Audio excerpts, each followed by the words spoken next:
The studio was hushed, the kind of silence that makes the sound of shuffling notes echo like thunder. A small set had been arranged, two sleek armchairs facing each other, a low table between them with two glasses of water, and the warm but subdued glow of the spotlights giving the scene an almost theatrical air. There was no audience, no applause. This was not about spectacle. It was about questions and answers. Norah O'Donnell entered first, carrying her signature calm aura. She was poised, polished, and welcoming, a journalist known for balancing empathy with precision. Meghan followed moments later, gliding into her seat with a confidence that bordered on regal. Her expression was neutral, almost rehearsed, as if every camera angle had already been calculated. "Meghan, thank you for being here," Norah began warmly, her tone soft but professional. "I know your time is precious, and I appreciate you sitting down with us tonight." Meghan gave a small smile that didn't quite reach her eyes. "Well, I think the world deserves to hear the truth, don't you?" she replied, her voice carrying a subtle edge. Norah nodded gently, choosing not to acknowledge the slight undertone. "Of course. And that's exactly what we're here to do. Shed light on your journey, your challenges, and your hopes moving forward." At first, the questions were simple. Meghan spoke about her recent projects, her foundation, her carefully framed vision of empowerment. She leaned back slightly in her chair, hands folded elegantly, as though she were giving a keynote speech rather than answering questions. But Norah was experienced enough to know when someone was performing. She adjusted her notes, her tone remaining warm, but her eyes narrowing ever so slightly. "Meghan, there's been a lot of discussion about how your life has changed since stepping away from the royal family. How are you finding life in America, away from that world?" Meghan tilted her head. "Life in America?" She let out a short, humorless laugh. "Let's just say it's refreshing to finally be in a place where I don't have to bow to anyone." Norah blinked. It wasn't the answer she expected, or perhaps it was exactly what she feared. Still, she pressed on, her smile intact. "And your husband, Harry, how has he adjusted to this new chapter?" Meghan's lips curved into something closer to a smirk. "Harry's doing fine. Better than fine, actually. He's learning what it means to live like a free man, not chained to centuries of outdated rituals. It's liberating. For both of us." There was a pause, the kind of pause that thickened the air. Norah made a quick note on her paper before continuing. "Some have wondered if there's been any tension," Norah asked carefully, "between you two as you navigate this transition. Public life can be—" Meghan cut her off with a sharp laugh. "Tension? Please, people always want to imagine drama where there isn't any. Harry and I are stronger than ever. If anything, the only tension comes from the outside, from people who just can't stand to see us happy." Her words were smooth, but her tone was brittle, defensive. The audience at home wouldn't see it yet, but Norah could feel the wall going up, brick by brick. Wanting to move delicately, Norah tried another angle. "You've often been compared in the media to the Princess of Wales, Catherine. Do you ever feel pressure from those comparisons?" Meghan's jaw tightened almost imperceptibly. She gave a long pause before answering, her eyes flicking up as if weighing how much venom to release. "Pressure? Number. I don't feel pressure. I feel annoyance. Imagine constantly being measured against someone simply because of who you married. Kate this, Kate that. It's laughable, really." The words landed heavy in the room. Norah kept her expression neutral, but there was a flicker in her eyes, the first sign that the interview was shifting. "And your children," Norah said softly, attempting to pivot to gentler ground. "They've been in the spotlight, even when you've tried to shield them. How do you navigate that as a mother?" Meghan leaned forward now, her eyes narrowing slightly. "My children are off limits. The fact that people even think they're entitled to ask about them says a lot about society's obsession with invading privacy. Maybe journalists should focus less on kids and more on actual issues." Norah swallowed, her poise unbroken, but she felt the sting. The temperature in the room seemed to dip. The first cracks were beginning to show. The air in the studio had thickened. What began as polite conversation now pulsed with something sharp and uneasy. The lights above hummed faintly, casting soft shadows across Meghan's face. Her expression composed, but her eyes carrying that unmistakable glint of irritation that every experienced interviewer recognizes. Norah adjusted her posture, maintaining her calm. She had handled senators, CEOs, and foreign leaders. Yet there was something uniquely challenging about this guest, a sense of entitlement wrapped in charm, a performance so polished it almost dared her to break it. She smiled faintly and leaned forward. Let's talk about your Netflix partnership. There have been reports suggesting you and Harry were in discussions for a new season, and that there were disagreements about compensation. Can you tell us what's really going on? Meghan let out a short, airy laugh, the kind that sounds polite but isn't. Reports? You mean rumors? I find it fascinating that the media spends so much time speculating about numbers when they should be focusing on the message. Norah nodded slowly. So you're saying the reports are untrue? I'm saying, Meghan replied crisply, that whatever discussions my team and I have are private. It's funny, though. People assume that just because I've been in the public eye, they're entitled to know every financial detail of my life. That's not journalism, Norah. That's gossip. Words landed with quiet weight. Norah's expression didn't change, but she inhaled slowly through her nose. She could sense it now. This wasn't going to be one of those calm, diplomatic interviews that quietly fade into the archives. This was turning into a sparring match. I understand your point, Norah said evenly, but surely when you and Prince Harry signed one of the most publicized entertainment deals in recent history, you expected a certain level of scrutiny. Meghan's eyes flashed. Scrutiny or obsession? There's a difference. And let's be honest, if my name weren't Meghan Markle, nobody would care. But the moment a woman speaks up, suddenly she's difficult, demanding, or greedy. Her voice carried a rehearsed indignation that sounded almost theatrical. Norah folded her hands, her professionalism holding firm, but the tension between them was visible now.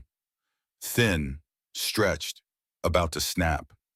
Speaking of the public, Norah continued gently, you've often said you value your privacy deeply, yet your projects, from the docuseries to your memoir, invite the public into very personal aspects of your life.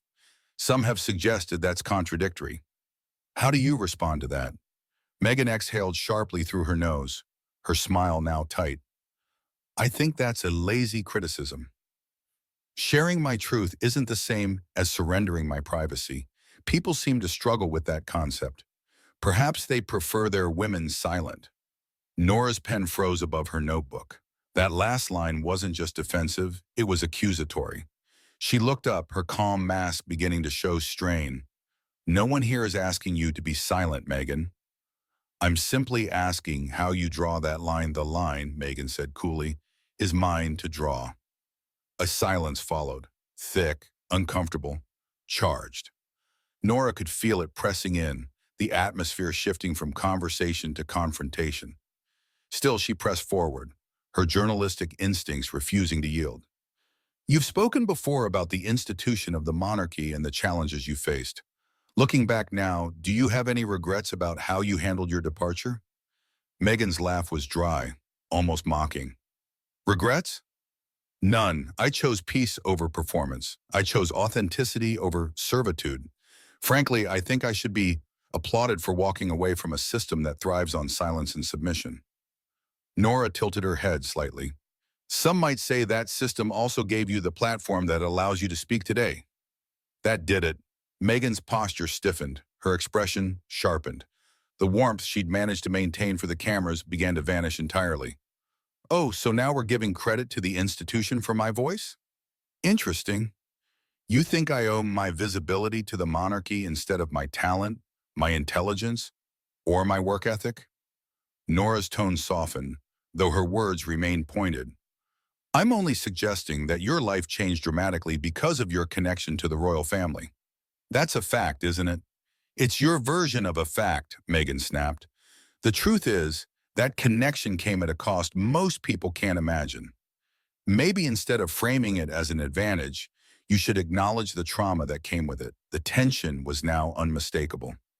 Even the crew behind the cameras exchanged uneasy glances. Norah took a steady breath and tried to bring the tone back down. I do understand that it wasn't easy. But Meghan, surely you can see how people might view some of your comments about the royal family as what? Meghan cut in, her tone icy. As ungrateful? As bitter? That's always the label, isn't it? The outspoken woman is ungrateful. The quiet one is a saint. I know the narrative. Norah set her pen down slowly, folding her hands on her lap.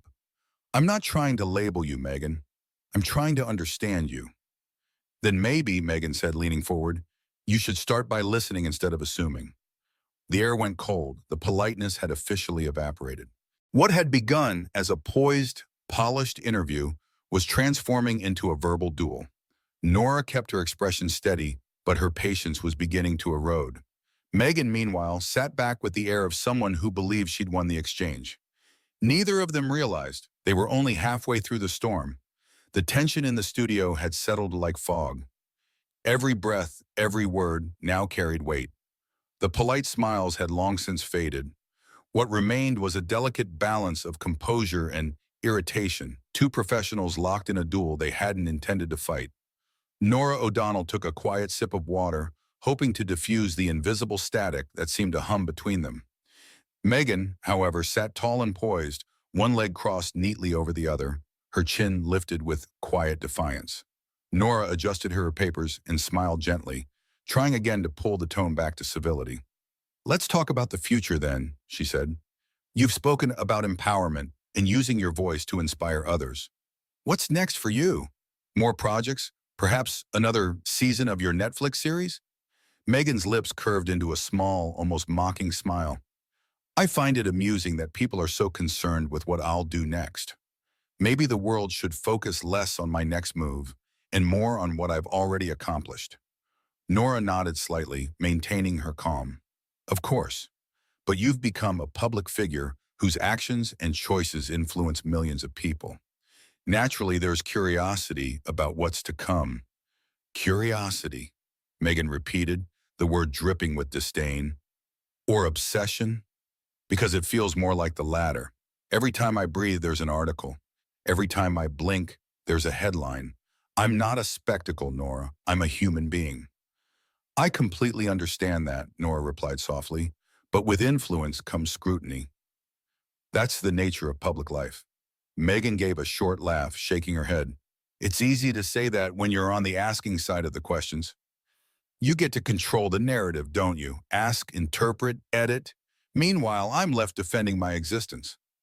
Norah's expression flickered for the first time. Her professionalism held, but the sting was visible in her eyes. That's not entirely fair, she said quietly. I'm here to have a conversation, not a confrontation. Meghan leaned back, her voice smooth but sharp. Then perhaps you should reconsider the tone of your questions. A heavy silence followed. Even the camera operator hesitated, uncertain whether to continue rolling. But Norah didn't flinch. She'd faced storms before, just never one wearing designer heels and an unshakable sense of entitlement. Meghan, she said evenly, I think it's fair to say your journey has been complicated. You've had moments of triumph and moments of controversy. There's a perception. Perception, Meghan interrupted, her tone slicing through the air like glass. People love that word. They talk about perception as if it's reality, but it's not. It's manipulation, spun by tabloids and lazy reporters. Norah tilted her head. So every story written about you is false? I didn't say that, Meghan replied coldly, but most are, and the rest are twisted just enough to feed the narrative people want to believe. It's pathetic, really. Norah set down her notes entirely now, her patience wearing thin. She spoke softly, but there was steel beneath her voice. You know, Meghan, I've interviewed world leaders, survivors, and activists who've faced unimaginable pressure. But you seem determined to treat every question as an attack. Meghan's smile was slow and deliberate. Maybe that's because every question is one. Norah blinked, genuinely surprised by the bluntness. That's not true, she said quietly. Isn't it? Meghan replied. You bring me here, pretend to be interested in my causes, and then circle back to gossip, money, and my family. Forgive me if I don't feel honored. The tone of the conversation had shifted entirely. There was no subtlety left, no veneer of diplomacy. This was raw tension, playing out under studio lights. Norah straightened in her chair, her professionalism beginning to crack. With respect, Meghan, these are not gossip topics. These are things you have publicly discussed. You've made statements that invite clarification. Meghan's voice dropped to a quiet, dangerous calm. Clarification or interrogation? There's a difference, and one seeks truth, the other seeks fault. And you, Norah, seem far more interested in the latter. The temperature in the room seemed to drop. The control room was silent. No one dared interrupt. Norah folded her hands on her lap, exhaling through her nose. I think what I'm interested in is accountability, she said finally. If you want to tell your story, that comes with questions. Fair, reasonable questions. Meghan tilted her head. Accountability, she echoed. That's such a convenient word. It's always thrown at women who speak out, but never at the institutions that oppress them. Norah looked at her for a long moment, the silence between them so heavy it could have cracked the walls. When she finally spoke, her tone was careful but firm. Do you ever worry, Meghan, that your message gets lost in the way you deliver it? Meghan's lips parted slightly. For a second, she looked genuinely caught off guard. Then the irritation returned. Meaning what? Meaning, Norah said slowly, that sometimes confidence can look like condescension. And that can make it hard for people to hear what you are actually trying to say. The room froze. Meghan's eyes darkened, her smile vanishing completely.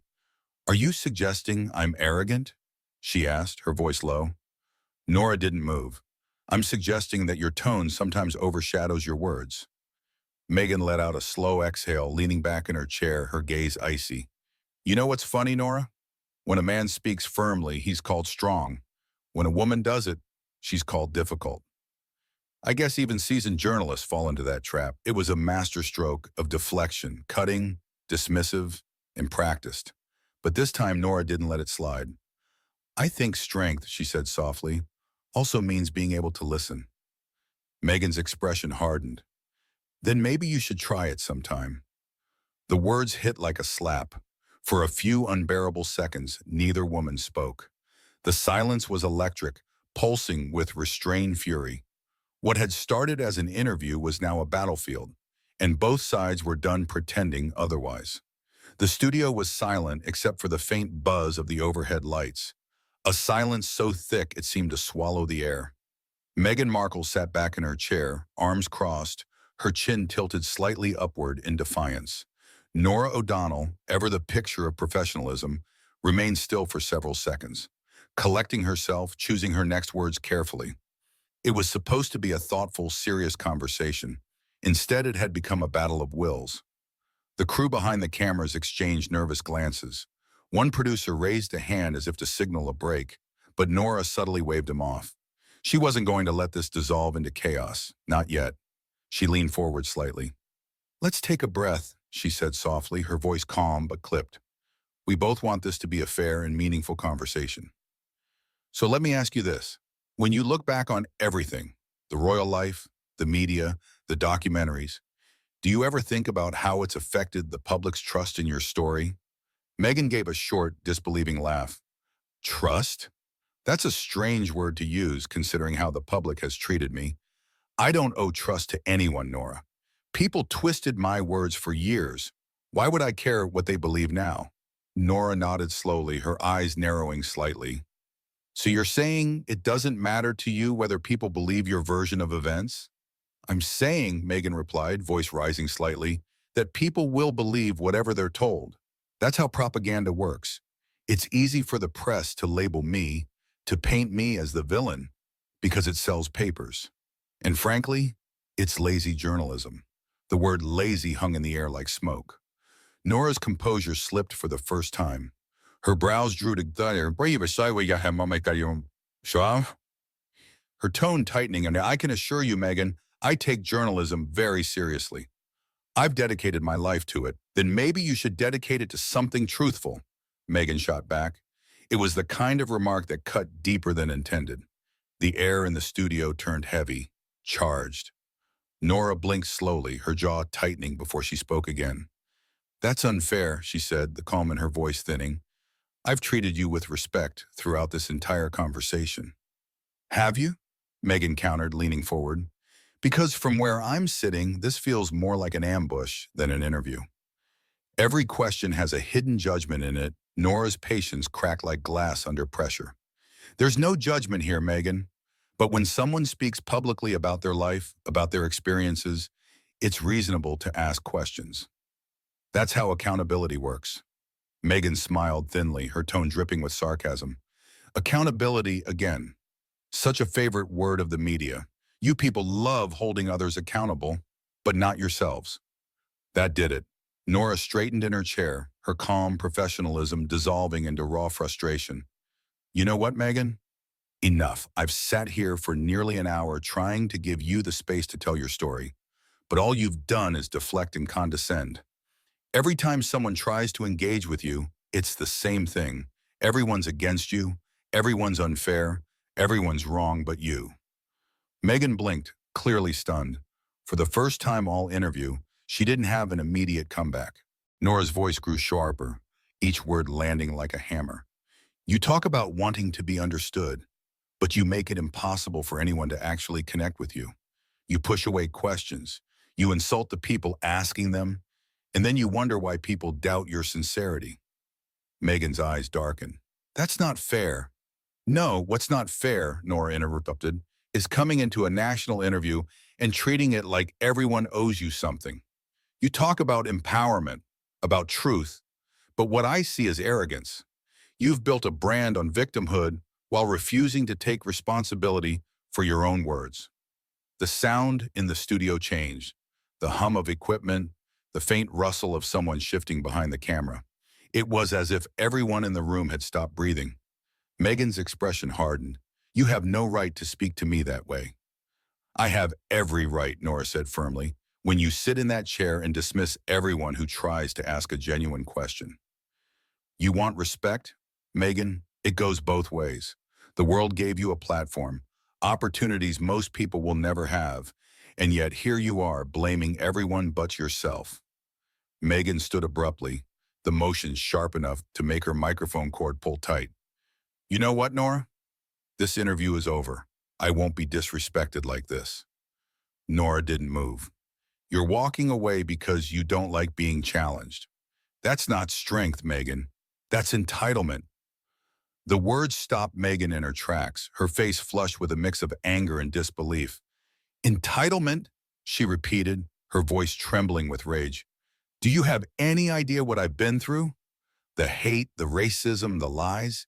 You sit there and judge me like you know my life. I don't judge your life, Norah said quietly. I judge your behavior, right here, right now. And yes, it's entitled, because there are thousands of people who go through pain every day and don't use it to excuse cruelty. For a long moment, the two women just stared at each other, the silence deafening. Finally, Meghan tore off her microphone and threw it onto the table. This is unbelievable, she muttered, voice shaking. You people are all the same, pretending to be fair while trying to humiliate me on camera. Norah remained seated, composed once more, though her expression was unreadable. No one humiliated you, Meghan. You did that yourself. Meghan froze mid-step, her eyes widening. For a split second, something flickered behind them. Hurt, maybe even regret, but it was gone as quickly as it appeared. Without another word, she turned and walked off the set, her heels echoing through the empty studio. Norah exhaled deeply, leaning back in her chair. The control room was silent, the producers unsure whether to cut the feed or let it roll. Finally, Norah turned toward the nearest camera. To our viewers, she said calmly, I want to apologize for how this interview unfolded. That was not the conversation we intended to have. Sometimes, even with the best intentions, things don't go as planned. But honesty, real honesty, isn't always comfortable. Her gaze held steady on the camera for a long, quiet moment before she looked away. The lights dimmed, the recording stopped, and the room fell into silence.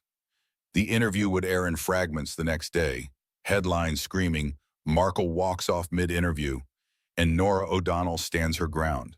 But those who were in the room would remember the atmosphere more than the words. Two women, two versions of power, colliding in a single unforgettable moment. What did you think of that shocking exchange? Do you think Norah went too far? Or was Meghan finally confronted with the truth? Let us know what you think in the comments below. And if you love dramatic real-life interviews that spiral completely out of control, make sure to hit that like button, subscribe, and turn on notifications bell, because we've got even more unbelievable moments coming your way.